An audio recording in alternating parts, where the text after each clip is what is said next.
When a heart is fully given to God, He strengthens, helps, and restores it. When a heart is divided, it drives away from God's will. When a heart is half-hearted towards God, it becomes unstable and inconsistent. When a heart turns away from God, it invites lust and destruction.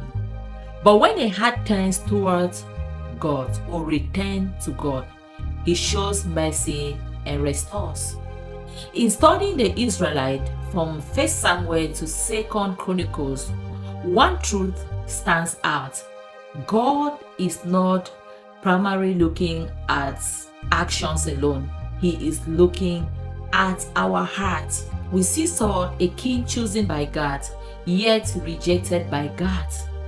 Not because he lacks activities, but because his heart was not fully submitted to God.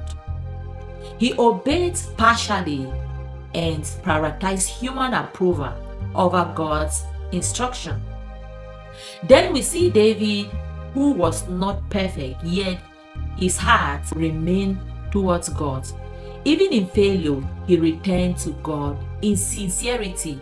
His life shows that God values a heart that stays connected to Him more than a life that appears flawless outwardly.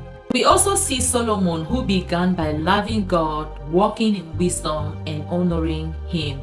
But over time, his heart became divided. He did not fully abandon God, but he no longer followed Him completely. And that divided heart leads to spiritual decline. This reveals that God does not complete with the heart. It doesn't compete. There's no way something else should take part of your heart and God should take part. As we continue studying the Israelites, we encounter kings who did what was right, yet not with a whole heart towards God. Their obedience was inconsistent, dependent on external influence, and not deeply rooted. Their life teaches us that half-hearted devotion cannot sustain a true walk with God.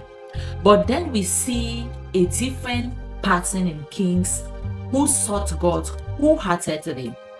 They remove idols, restore true worship, and return the people back to God.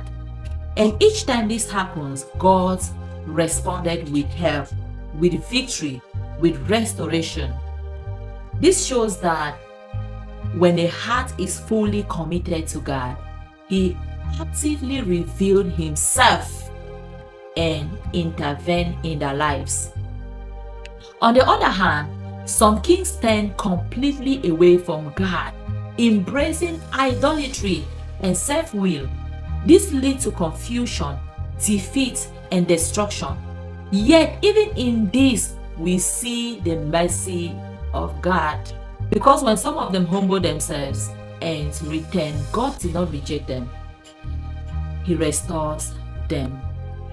Throughout the history of the Israelites from 1 Samuel to 2 Chronicles, one thing is consistent.